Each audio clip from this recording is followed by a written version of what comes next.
This video will contain spoilers for both Episode 1 of HBO's The Last of Us show and The Last of Us Part 1, the game. This will be my review of HBO's The Last of Us Episode 1. I'm really sorry that I could not get it out on Monday. I did a community post saying why. I had a lot of technical issues. I was trying to get clips and I just could not get anything to work. A lot of things were unsynced and it was just easier if I took a break from it and I had redone it. So here is my redo of it.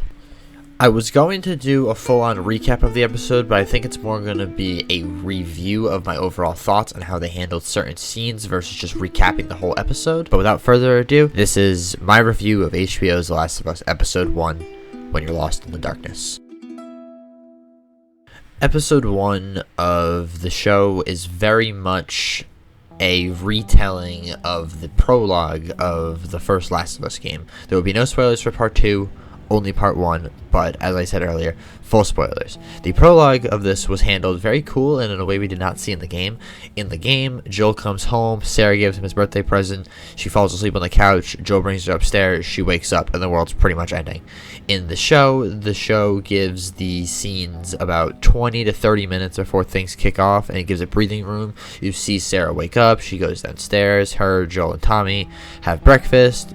Joel brings her to school. She goes to a watch shop after school to get Joel's watch fixed. You see all sorts of things. And then in the show, when it is nighttime, that's when it starts to become just like the game, where they come home, they watch a movie, all that stuff. She goes to bed, and then the world starts to fall apart.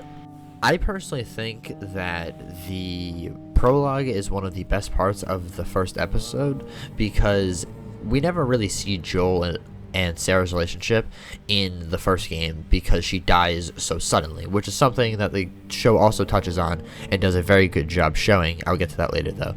But I think the show handled it in a very cool way that lets you see their relationship, and it gives it that much more time, and like you get more attached to the characters because you see their day-to-day life before the world falls apart.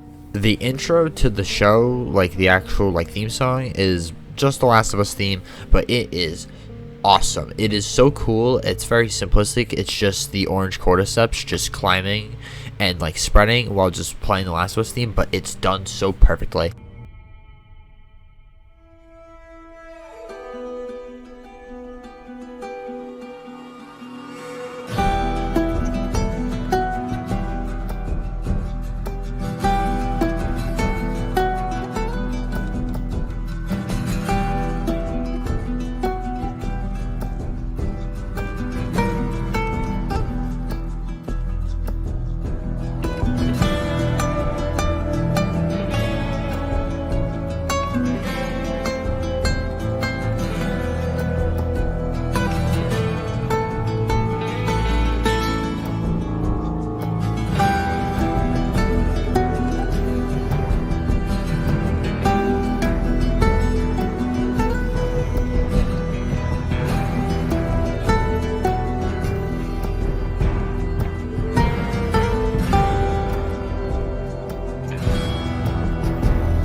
Just the intro alone got me super hyped. It's so awesome.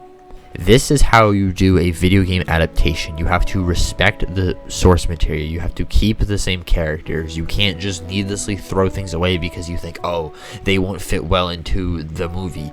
You know, this is a serious medium that I have gotten better stories in video games. I've gotten a better story in Red Dead Redemption 2 or the Telltale Walking Dead series or The Last of Us than I have from several TV shows that I've watched. Video games are an art form that should be respected just as much as movies, TV shows, actual art, and music. We are only just recently getting to the point where we are getting directors that care about the source material with such movies as the Uncharted movie. I thought it was pretty good. We got Welcome to Raccoon City in 2021, which while that movie tried to do too much, there was a lot of real source material and you could tell it was made for fans. I personally liked it. Okay, so I don't want to break into a giant tangent, so moving on. Something that I think that the show did handle really well was the death of Joel's daughter, Sarah. It was an emotional moment in the game, and it was an emotional moment in the show that set the tone for both the game and the show. That it is not a upbeat, like, feel-good show. It is a gritty, dark tale of people trying to survive in a world that has thrown them the worst, horrifying creations you could think of. I'm sorry. Oh no. Please stop. Sarah. Move your hands, baby. I know, baby, I know. Listen to me, I know this hurts you. You're gonna be okay, baby. Stay with me. I'm gonna pick you up. I know, baby, I know it hurts. Come on, baby, please. I know, baby, I know. You're okay. You're okay. Move your hand, baby. Sarah. Move your hand. Baby. I know, baby. I know. I know it hurts.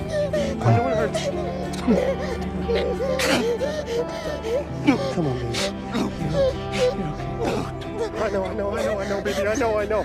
I know this hurts. You're gonna be okay. All right. Baby, listen to me.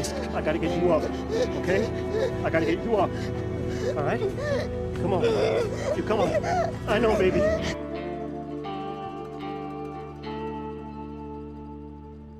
Okay, real quick. I just have to talk about Pedro Pascal's acting in that scene. God damn, is it good. It just encapsulates everything that scene needs it to be. It needs to tug on the heartstrings. It needs to be sad. And you need to see why Joel became hardened the way he did.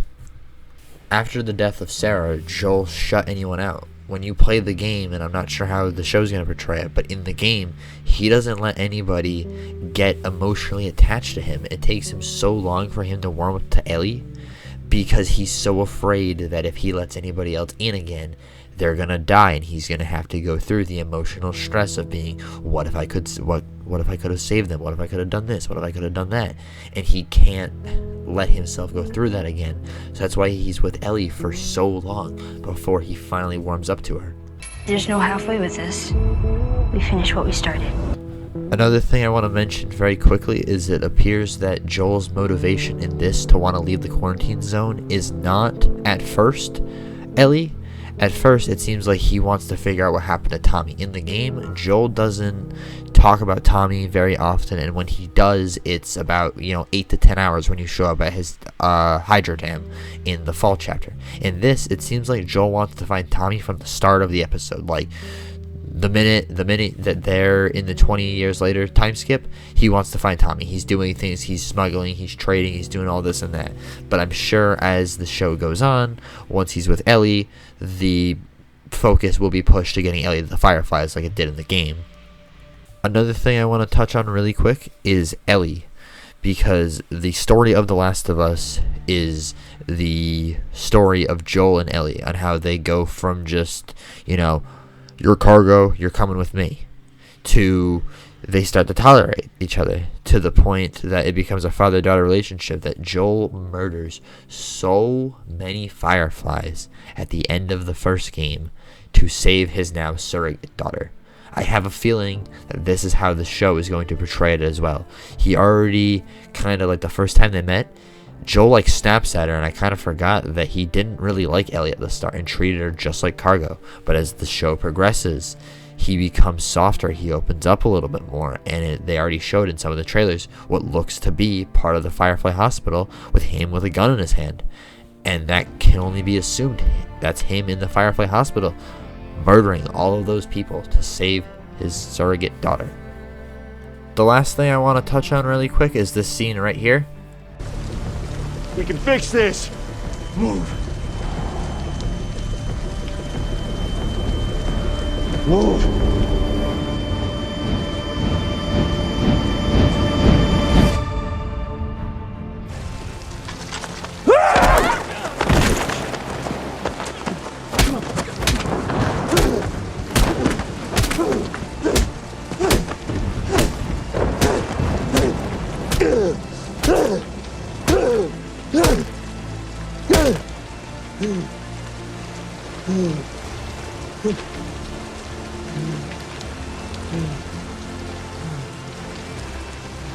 Okay, so there's two reasons why I want to show that scene. One, it's badass, but two, character development. And you can see that Joel had a bit of a PTSD episode because it reminded him of the night Sarah died, because it was just like that night. There was a guard with an assault rifle aiming a gun at him and his daughter. Ellie becomes a surrogate daughter in the game and in the show. So he just beats the hell out of the guard. But Ellie, you can see, she seems happy that Joel defended her and Tess. And I think that is because in the game, Ellie was shocked that Joel and Tess had just straight up killed the guard. So to show that Joel would already go through the brutality of killing somebody to keep her safe, I think means a lot to her. And she might bring it up later, as she does in the game, because Ellie does thank Joel for saving her after Tess dies in the game.